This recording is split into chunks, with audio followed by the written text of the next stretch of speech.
and it is going to be Grace, the first band coming from Tribe. Tribe, they've been a little bit interesting on A side. Their bands have not been conventional. They have drafted a little bit different than everybody else for 2.11, and while week 1 it was a little shaky, week 2 they looked very solid, and you have to imagine that they're starting to figure out how they like to play 2.11. As Turdwalker back screen, he's been very scary on this, Captain. If you take it last week or last series game where they played Turdwalker, the first game I believe, they played it very proficiently. Yeah, absolutely. And Max actually plays a lot of positions, you know, when he's out there in his solo queue or group queues, and he doesn't necessarily have to be that designated captain. He does play all roles pretty much at the top effect. So when you line it up with a Churnwalker, a huge playmaking hero that needs that accuracy on those skill shots with the hook and chain, it goes very, very well with Max Green's playstyle, and it helps allow him to set those plays up for his teammates. In this case, obviously going to be Dienzio and Zelciar, but Blackfeather is a pick that we saw with a pretty substantial win rate through the rest of this tournament. Yeah, he's been a real priority pick, and he's actually been a huge pick on B-side first, right? We rarely will see teams want to put out a power pick so early, but when they do, it's been, you know, either the Varia or the Blackfeather. And actually at this point, with Varia being banned almost every single game, Blackfeather has been probably the most popular first power pick out of all the teams. I mean, it's just, if you're going to pick a carry, he tends to be the first one picked. That's because that's strong flexibility that he brings to the table. Yeah, it goes either way.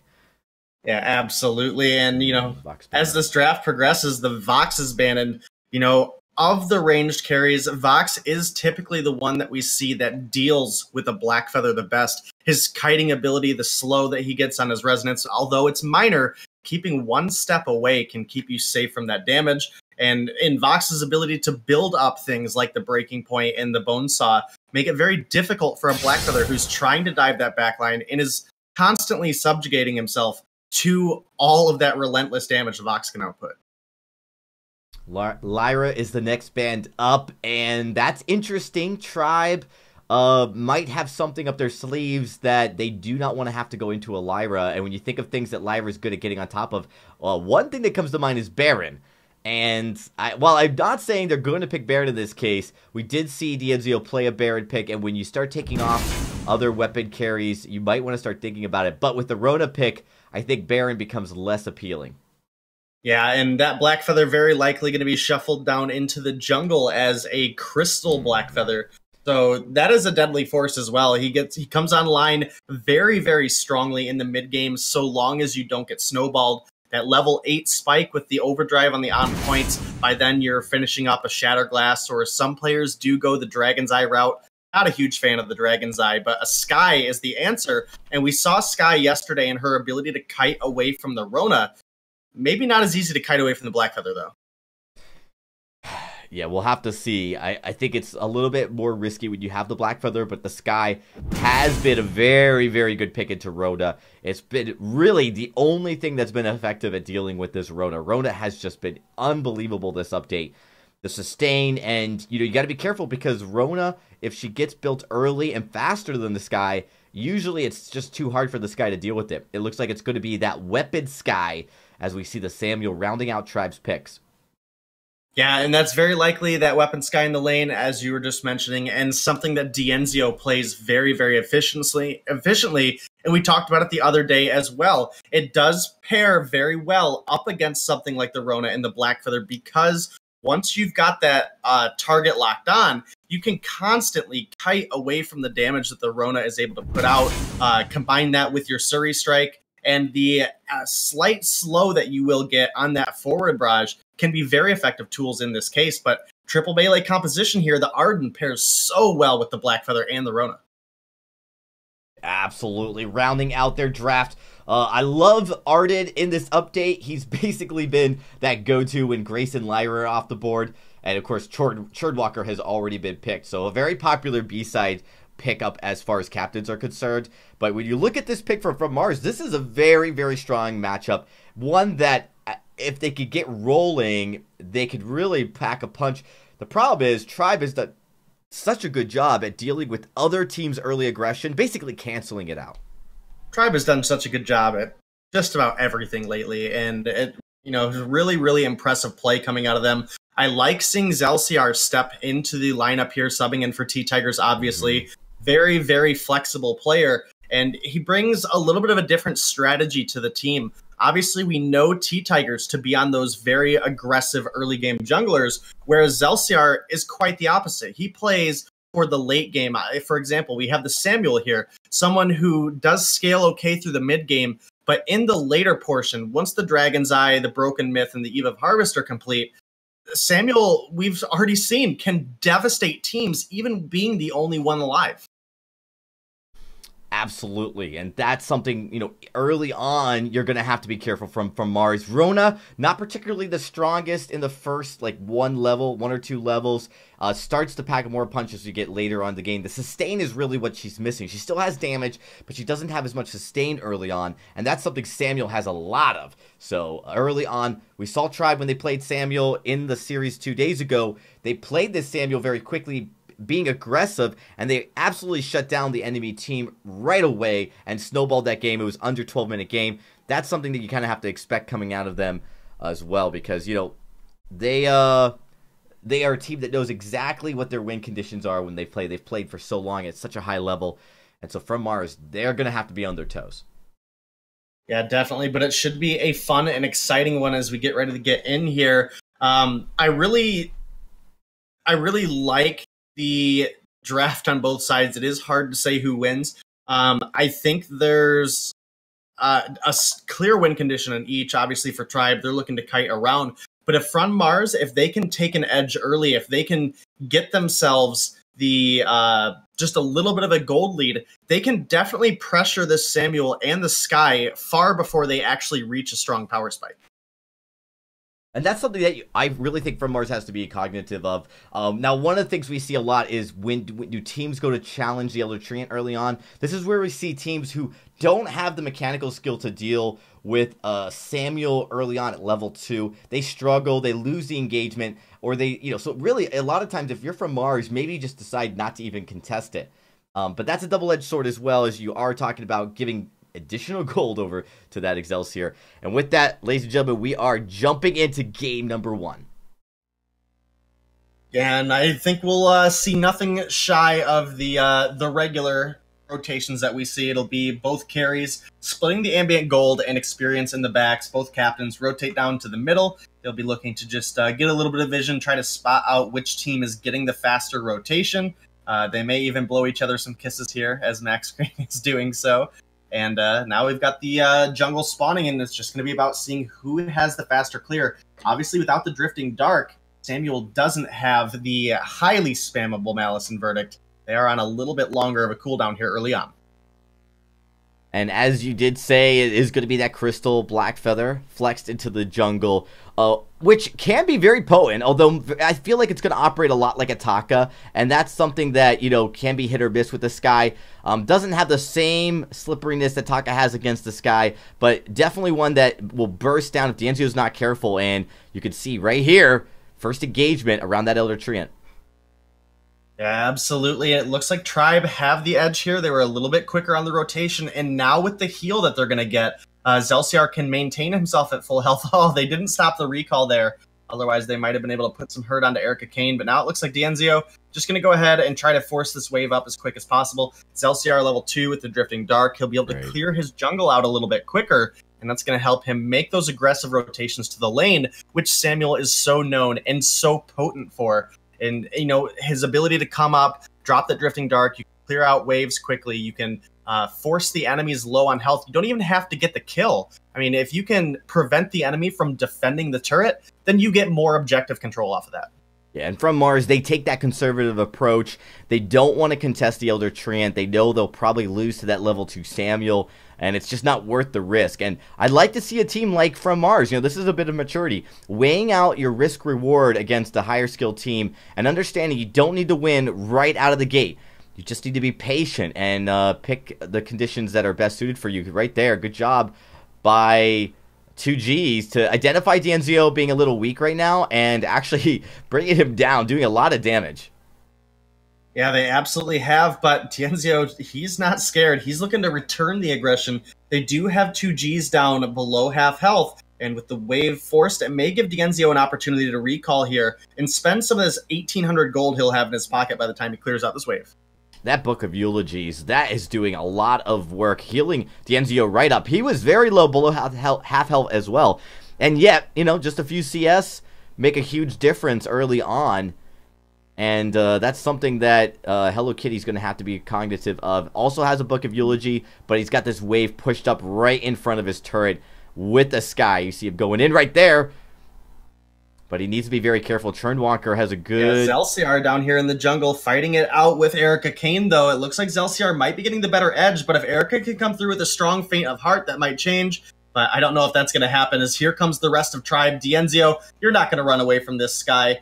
And that's a kill going. Actually went over to Zelciar with a well-placed Malice and Verdict. And now that's first blood on the board for Tribe. A couple extra gold here for Zelciar. 200 bonus gold in his pocket. Huge amount. I mean, Samuel loves to get going as fast as possible. Samuel has so much sustain early, even without building an Eve. And you can imagine a second or third item could be coming out like that, which gives him additional sustain. So getting that extra 200 gold is actually kind of dangerous. You really don't want to give over extra gold to Samuel right now. Excelsior could start snowballing this jungle. Erica Kane a little bit behind in gold and experience, just a tad behind Excelsior. As well in the lane. Lane as well, we have a level advantage for Dienzio. We do have both captains about to hit level 4, though. No. But it looks like Erica Kane might be dropping here as well. That one's going to go over to Dienzio with a Suri Strike over the wall. 2 Gs, quite low on health. Second minion wave coming here for Tribe. They may look to get some aggression down. 2 Gs, almost down. That's going to leave Hello Kitty to clear out the wave by himself. And with only a Book of Eulogies, that's going to be rough to do, as Zelciar taking a couple turret shots has to be cautious here. But Tribe, they can look to turn the aggression up on this turret here for a couple seconds until Erica Kane makes the rotation up. Yeah, Erica Kane, I'm not sure he's been able to make up his mind what he wants to do here. And if, a couple bad mistakes just applauded early on in the game as, oh, wow, huge turret. What a fight. Tribe, they have just turned this game. Yeah, they did. Dienzio finds another kill onto Hello Kitty, raising Tribe up to 4-0, 3,000 gold lead, looking to aggress the second turret now. They did have a little bit of a mini wave, but now that it has diminished, they don't have the power with the Poison Shiv first item on Dienzio to push that one down. They're going to go ahead and recall. Erica Kane's over the wall, does not get the farm, might actually pay for it with her life. That's going to be another kill going over to Zelciar, despite the fountain coming out of 2 Gs. That's not looking to be a good start here for the side of From Mars. We were talking about them needing to hold out here in the early and mid game and try to survive long enough that they could really pressure Tribe and try to keep them out of their power spikes. But with Tribe taking this edge early, it's going to be tough to do. Samuel's got his Dragon's Eye working into his second item. Dienzio's working into what will either be a Sorrow Blade or a Breaking Point, I would assume. Maybe a Spell Sword. We'll just have to see. Yeah, I mean, it's been really a kind of a strange early game here for Erica Kane on this Blackfeather. You know, he's not playing aggressive. He's not playing confident. He's really just been, and he's gotten caught out in bad positions 2 times in a row where he could have just probably disengaged, chose not to. We are seeing a good job by Mars. They're going in, and Denominate almost finding that kill on the Max Green. Yeah, almost were able to find it, but not quite. Fountain was used, though, so From Mars, they do have that Fountain advantage at this point, but I don't know if they have the damage advantage to go with it to actually contest. Erica Kane has completed the Aftershock, and while that is a strong pickup for Blackfeather, it's still a little bit behind, as Zelciar, with the Piercing Spear, they're looking for damage. They've got some onto Hello Kitty. They were able to drop Erica Kane incredibly quickly. They do get a kill onto Max Green, but I think this is Ace going over to the side of Tribe. All they have to do is catch 2 Gs. Oh, Zelciar was almost able to pull it off. Dienzio thought he had it too and pulled his aggression off, but that's going to be a turret going over to Tribe, and 2 Gs is forced to run for his life at this point. Well, the turret might actually get saved thanks to the minion wave pushed up. 2 Gs, he at least stalled out the ace, so it's not going to go over. But yeah, right here, I don't think he's going to survive another Malice and Verdict from Excelsior. It is going to be a kill. But they saved their second tier turret, and looking for more damage. This is something that's happening in this game. Is Erica Kane, when he gets caught out, he has nowhere to go. And I don't know if there's a little bit of connection issue going on, but he just seems all out of place every time he runs up into either Dienzio or into Excelsior. Yeah, it definitely looks to be. Dienzio wasn't able to get the turret last time, but for sure, this one is going to them 9-1 with 2 turrets ahead. 6,000 gold in the lead for Tribe. They have complete control. They know From Mars are here. They know this Crystal Sentry is here, and they're still choosing to sit here in From Mars jungle, not afraid of that objective. That is a scary thought for Tribe to be that far ahead. This is very scary, and it's a composition that, as we said, the last time they played it, it scales fairly strong into the late game. It's even, it doesn't, there's really not a point where Samuel falls off at all or where he's really outmatched at all phases of this game, especially if he gets ahead early. And with 2 items already at just 8 minutes, he is ahead. That's an understatement at this point. It's really going to be difficult. Erica Kane only having that aftershock as they look to go in for this fight. Yeah, they're looking for it. They found some good damage on his Zelsiar, but can they find it? Oblivion is blocked. Hello Kitty is finding some damage, but is also finding Malice and Verdicts right to the face and has to be cautious of this Crystal Sentry. Looks like they're going to pick up Max Green. Can Dienzio and Zelsiar do anything about it? Looks like Dienzio is going to be able to take down the Black Feather. Can he take down Hello Kitty as well? Surrey Strike around. That's 2 kills for Dienzio. And now with nowhere to run, 2 Gs, he might be looking for a world of hurt here as Dienzio, scaling up this breaking point, healing up with the Poison Shiv, is able to find the ace and is probably going to just look to take some enemy jungle. They don't really need the gold mine. Ace Wave is going to distract Erica Kane from being able to rotate down to the jungle, and this is a smart play coming out of Tribe. They really dodged a bullet there. That fight was looking great for From Mars, and that would have been a huge ace if they had closed it out. Instead, I think what happened was Rona got a little bit distracted, jumping at the Samuel, and goes below that treant there, the Crystal Sentry. And unfortunately, once he was in that position, couldn't get up to Dienzio in time to help put damage on it. Dienzio started getting a huge damage from the stack. So here's another opportunity for From Mars as they look to go in, catching Dienzio out. Well, Erica Kane might have been the one caught out there. Dienzio is now slowed. The stun does come through onto Hello Kitty. Dienzio is going to pick up a kill onto Erica Kane. Can he find the one onto Hello Kitty? Hello Kitty is going to pick it up before they escape, but it's Zelsiar coming through, full health, full energy, finds the kill onto Hello Kitty, is now looking for 2 Gs. Crystal Sentry is here, but it's not really doing a whole lot to help at this point. Gauntlet is coming up in just a second for 2 Gs. Can he make it out? Here comes the Gauntlet, gonna stun up Zelsiar, but a good Torment from Max Green pulls him right back into range for the Corrupt Genius, and then Zelsiar finds another kill for himself. 15-4 for the side of Tribe.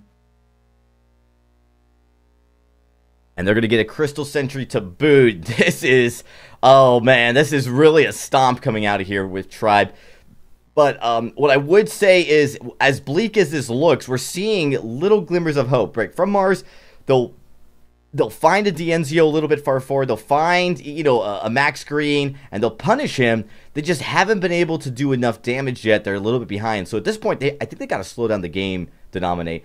They've, really kind of struggled. The other thing that's been happening is Tribe has not let off the gas. We'll go to talk about what just happened in the team fight, and Tribe will already be initiating the next team fight. And this continuous pressure that Tribe keeps exerting, as long as they don't let off the gas, they will probably run away with this game. From Mars needs a lot more time before they can start looking to win some of these fights. Yeah, absolutely. But with the way things are going, Tribe, as long as they keep the aggression up, as long as they keep finding fight after fight, it's going to make it more difficult for From Mars to actually make any sort of comeback. And shy of From Mars finding just a beautiful opportunity to catch out probably Zelsiar, just because he doesn't have any way to actually get out of the fight like Dienzio does with the Surrey Strike, with the zoning potential of a Death from Above. They might be able to pick themselves up a bounty. They might be able to bring themselves back into this game, but they have to execute perfectly, and they have to pick the right fight for them. It's going to be From Mars. Just going to be able to stay in the lane, continuing to try to push the lane up away from their final lane turret.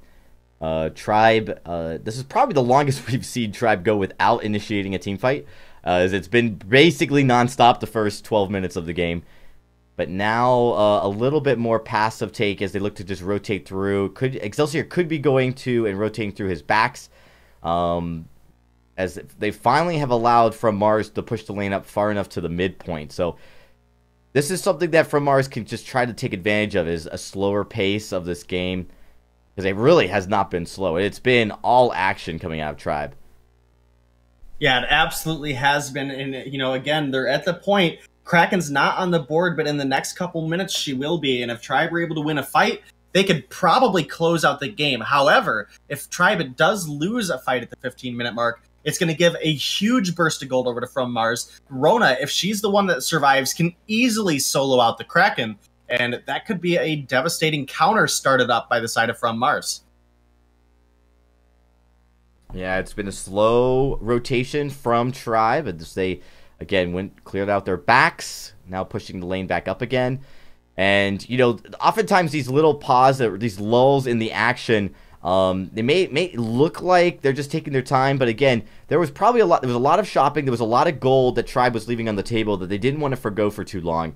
And with this Crystal Sentry take, they're going to have this jungle all to themselves. And it's on Mars to be very careful with how they initiate. They're going to basically lock down one of the carries and go. And that's what exactly they're going to try to do. Yeah, it looks like they're trying. The gauntlet is down. Zelciar has taken quite a bit of damage, but it looks like he's going to be able to kite back. Dienzio is in here as well. Oh, and just like that, the damage ramping up out of this breaking point build that Dienzio has going is going to be able to find the kill, saving Zelciar's life. They find the ace. Kraken's still not on the board, but looks like Tribe might start up this gold mine while Dienzio goes and forces down this choke point turret. And that fight was looking really good for the side of From Mars. And Dienzio, as those stacks built up, was able to turn things around incredibly quickly, thanks to the breaking point, and the Sorrow Blade. Well, From Mars did make a massive error here, and so one of the challenges was Rona goes in, and you have the gauntlet used, but unfortunately, nobody got stunned. None of the carries got stunned up in the gauntlet. So you had both the carries pushing very, very quickly to their side of the jungle. You had Rona trying to get in and just, you know, again, put pressure. But at this point, Rona from Mars was so far away from the rest of his team to nominate.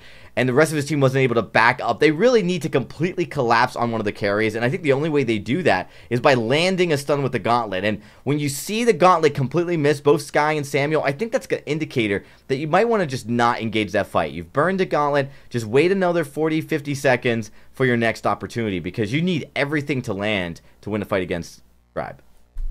Yeah, you absolutely do. And now Tribe, they know they can win a fight. They know they can force it if the Kraken is contested. The flare is out. From Mars know this is going on, and Tribe, they may look to start building up their stacks here. Zelciar does get jumped on. Boot's going to help him get out. Beautiful trespass coming on a max screen is going to land. Hello Kitty is inside of that death from above. If Hello Kitty drops, that is it. Tribe, they should be able to win this one. They should actually be able to just end the game off of that one. If Zelciar is able to get this kill onto Erica Kane, it is pretty much for sure at that point. 2Gs, he's getting chased down by Dienzio and Max Green. That's going to be an ace going over to Tribe. With only 2 turrets between them and a victory, they should just look to start up this Kraken, since Hello Kitty's going to be up here in 10 seconds. And from there, they can go ahead and push for the win.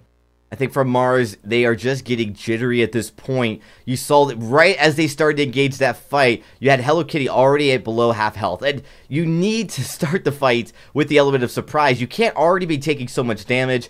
You saw, it looked like it was a trespass, knocking Arden out of his gauntlet before it landed. So that didn't even land or help, control Tribe's positioning, and it really just went downhill. That was a poorly executed fight from Mars, and I think at this point they are just kind of hoping to just push really fast and maybe get a kill.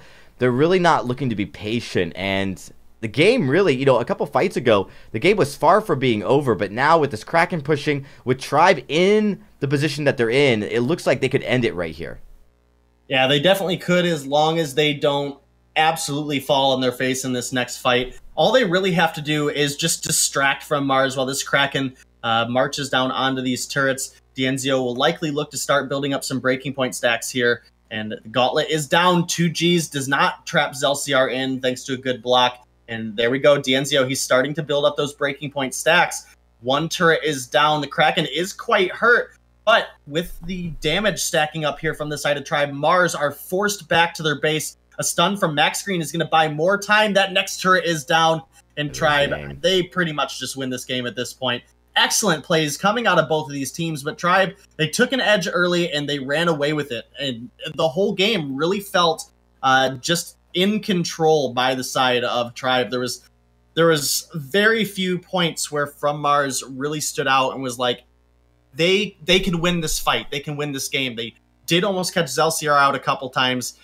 Tribe recovered very, very effectively, and they take game one in this best of 5. No, you're absolutely right. There were very few moments where it looked like Mars had any chance whatsoever, and it just became more and more detrimental as they tried to engage fight after fight that they couldn't win into late game. And one of the hardest things to learn when you're behind is when to fight, when not to fight, because you just have to be patient. And we saw the patience just completely dwindle from the side of From Mars. And it's a best of 5. Possibly they're looking at this saying, all right, this is a wash.